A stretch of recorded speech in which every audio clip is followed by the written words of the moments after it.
On va retrouver tout de suite David Furcage d'iWave 360. Bonjour David. Bonjour Lucie. Eh bien, avec vous, nous allons parler un petit peu de ces marchés, ces marchés qui sont toujours incertains. Quelle est votre stratégie vous, actuellement sur les marchés européens ? Sur les marchés européens, écoutez, la situation est toujours assez déprimée, avec un peu de volatilité. Bon là, c'est rien de très nouveau par rapport à ce qui a commencé en ce début d'année.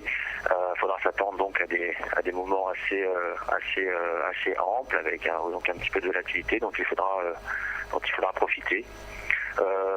La situation donc reste toujours déprimée. Il n'y a pas pour l'instant de tentative de rebond significatif, ça reste un peu une léthargie. Donc moi je reste à surveiller plutôt des accélérations vers des nouveaux points bas. Je suis pas en train du tout de tenter de jouer des rebonds ou quoi que ce soit. D'accord, donc vous êtes pas du tout positionné actuellement sur les marchés européens. J'attends. Là, comme je le dis, je préfère donc jouer des mouvements baissiers. Donc j'ai traqué un secteur qui est plutôt moche, c'est le secteur des utilities et notamment le titre RWE qui est très très déprimé. Donc je suis short sur RWE en fait. D'accord. Pour revenir sur les marchés européens, vous disiez que donc vous n'alliez pas jouer les rebonds. Donc vous n'êtes aujourd'hui pas positionné sur les indices, c'est ça, si j'ai bien compris? Pardon, je vous entends pas très bien, Lucie.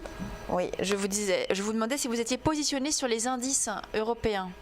Non, pas du tout. Alors moi je ne traite pas les indices. Je cherche du bêta, donc je cherche à faire mieux mieux en termes de performance que les indices eux-mêmes. Donc en général, ce que je cherche à faire, c'est lorsque les indices progressent, trouver un titre qui est surperformant, et inversement, lorsque les indices baissent, trouver un titre qui est sous-performant et qui fait pire que les indices eux-mêmes. Alors vous nous parlez donc du titre. Vous nous parlez du titre donc RWE. Quelle est votre stratégie sur ce titre particulièrement? Oui, alors en fait, RWE fait partie donc d'un secteur, donc les utilities, est un titre allemand a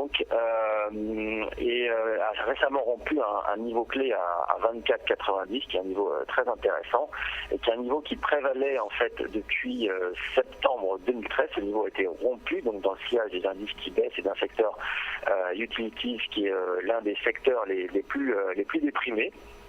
Donc la stratégie a consisté à vendre ce titre à la rupture donc de 24,90 avec un objectif, je dirais long terme, qui est de l'ordre de 21,45, donc qui se situe à peu près à 14% des niveaux actuels. Donc si les indices venaient à baisser, c'est un niveau que l'on atteindrait dans les prochains temps. Et en revanche, s'il y avait rebond des indices, il faudrait revoir un petit peu notre copie et gérer la position de manière un peu plus fine. Mais comme ce titre est sous-performant, je ne le vois pas vraiment se reprendre, même si les indices se mettaient à rebondir de manière significative. D'accord. Y a-t-il d'autres titres également que vous suivez parce qu'ils sont sous-performants ou alors qu'ils peuvent au contraire aller avoir un rebond? Alors, je cherche pas trop les rebonds. Mais les titres qui sont les plus déprimés, donc il y avait depuis novembre-décembre ce thème qu'on a suivi depuis pas mal de temps, à savoir les pétrolières qui sont extrêmement déprimées et bien moches. C'est un thème qu'on a suivi avec vous depuis novembre-décembre. On a parlé du titre technique. Donc tout ça est bien dans les cours. Donc là, j'ai cherché quelque chose d'un peu plus sexy, qui sort un petit peu de ce qui se dit depuis pas mal de temps et qui est peut-être dont toute l'information n'est pas encore dans les cours. Donc j'ai cherché vraiment un peu plus des pépites en fait.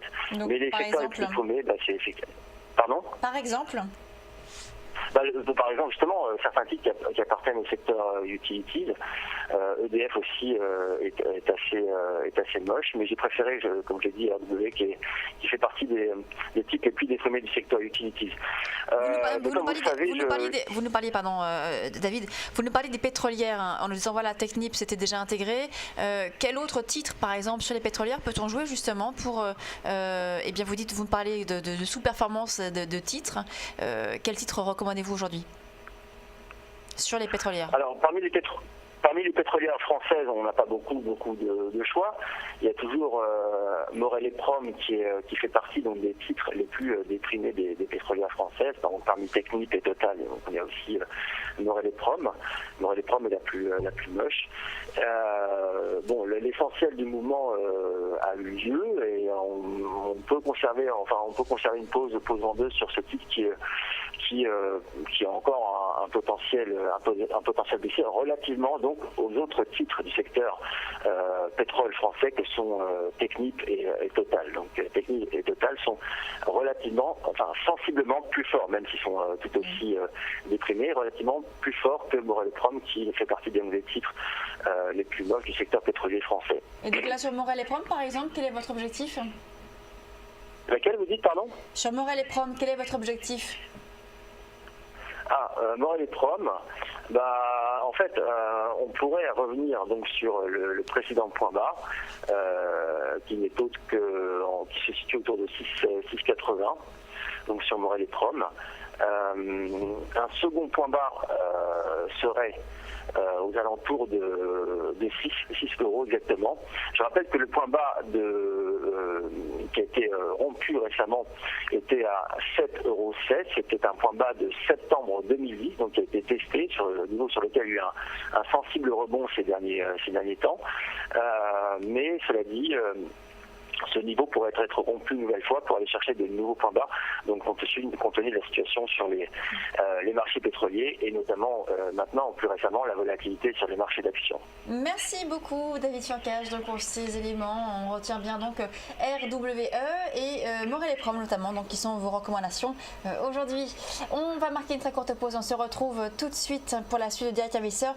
On fera donc un récapitulatif sur ce qui s'est passé durant cette heure. A tout de suite.